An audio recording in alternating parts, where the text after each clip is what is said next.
Alors, dans cette présentation, nous allons voir rapidement comment faire du data binding, un simple data binding. Alors, pour cela, c'est quoi le data binding? C'est que j'ai un component, à l'intérieur du component, j'ai des objets, boutons, zone de texte, etc. Comment est-ce que je peux avoir des variables et les lier physiquement avec ces zones de texte? Donc, rapidement, je viens dans mon code source. Je vais créer une calculatrice.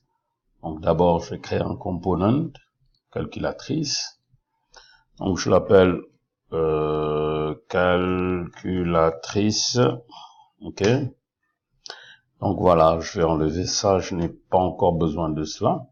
Alors, je pense qu'il y a eu des remarques sur la nomenclature. Il y a plusieurs possibilités. Je peux créer calculatrice, créer une classe qui s'appelle calculatrice.resort.cs qui va venir s'intégrer à l'intérieur de calculatrice.resort.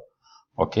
Alors, je procède de cette manière pour permettre aux débutants de comprendre cette nomenclature. Après, puisque c'est une série, il y aura du refactoring qui va nous permettre de faire du clean code.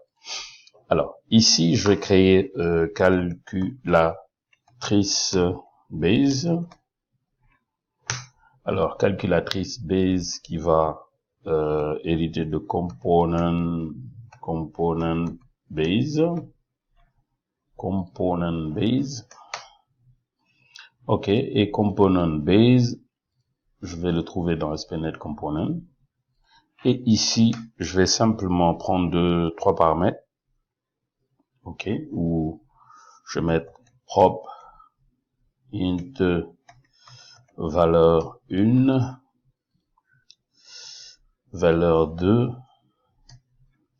et éventuellement, je vais mettre résultat. Ok. Ok. Je vais décorer ici comme étant paramètre. Ok, je copie, je colle ici, paramètre 1, 2. Et je vais avoir public void le reste comme résultat. Ok, où je vais simplement affecter résultat égale à valeur 1 plus valeur 2. C'est tout. Très bien. Alors, si vous voulez aussi, vous pouvez mettre résultat comme paramètre, puisqu'on va l'utiliser en paramètre. Ok. Très bien. Alors, je vais la déclarer partielle. Why not? Ok. Ou protected, ça dépend. Donc, je vais la déclarer partielle. Cool. Je peux la déclarer aussi private. Alors, très bien. Je reviens dans Calculator. Donc, ici, je lui dis c'est quelle page. Donc, je lui dis page, c'est la page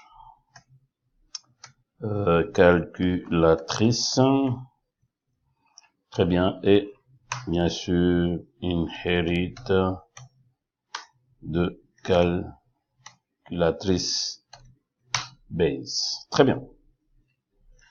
Alors, donc ici, je vais faire, je vais enlever ça et je vais mettre une div, div class. Je vais faire une classe Jumbotron. Ok. Et ensuite, je vais faire un input.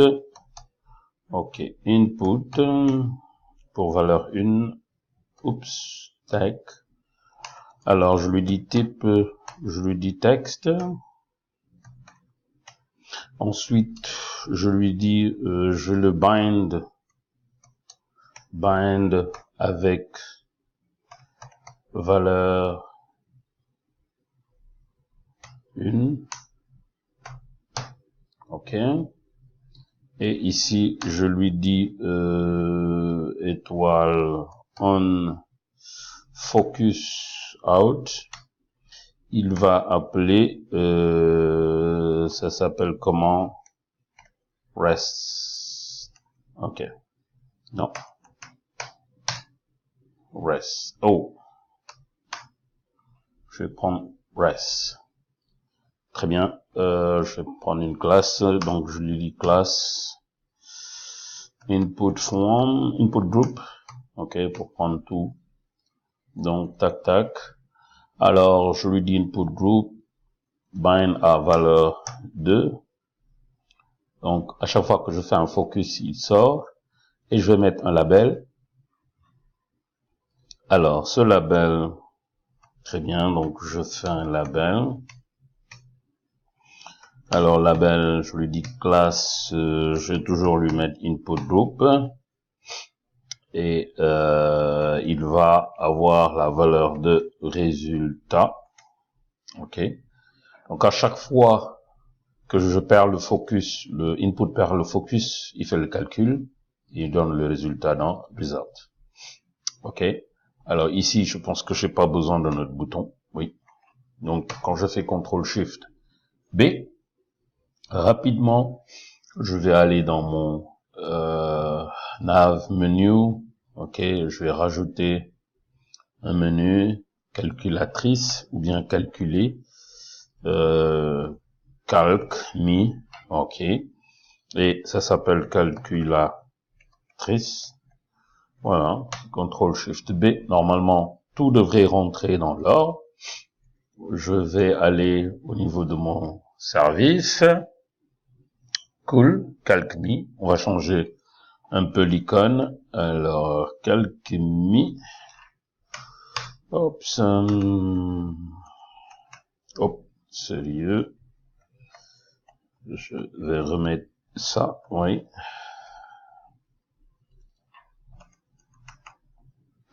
Ok, et je vais mettre sync left, ok. Cool. Et je reviens pour recharger. Très bien. Click me. Quand je mets 10 ici, je perds le focus, il fait le calcul. 25, je perds le focus, il fait le calcul. Alors, il manque calculatrice, quelque chose comme ça. Ok, donc calculatrice résort. Ici, je vais faire un H1. Ok.